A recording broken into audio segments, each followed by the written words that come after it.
పంచభూత లింగాలు ఎక్కడున్నాయో వాటి విశిష్టత గురించి మీకు తెలుసా?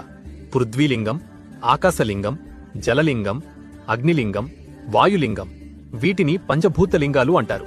వీటిలో మొదటిది పృథ్వీలింగం. ఇది మట్టిలింగం, కంచిలో ఉంది. ఇక్కడ మహాదేవుడు ఏకాంబరేశ్వరుడుగా ఉద్భవించాడు. ఈ శివలింగాన్ని పార్వతీదేవి ప్రతిష్ఠించింది. ఇక్కడున్న అమ్మవారిని కామాక్షిదేవి అంటారు. అష్టాదశ శక్తిపీఠాలలో ఇది ఒకటే. రెండవది ఆకాశలింగం.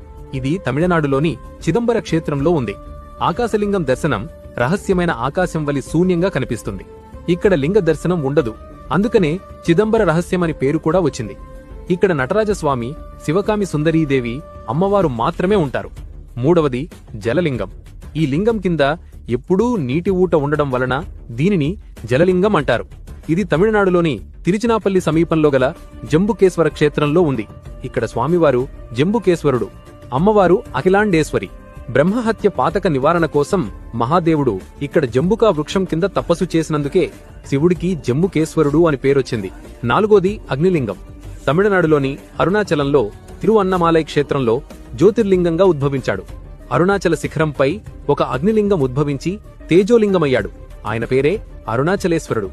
ఐదవది వాయులింగం. ఆంధ్రప్రదేశ్ తిరుపతికి దగ్గర్లోనే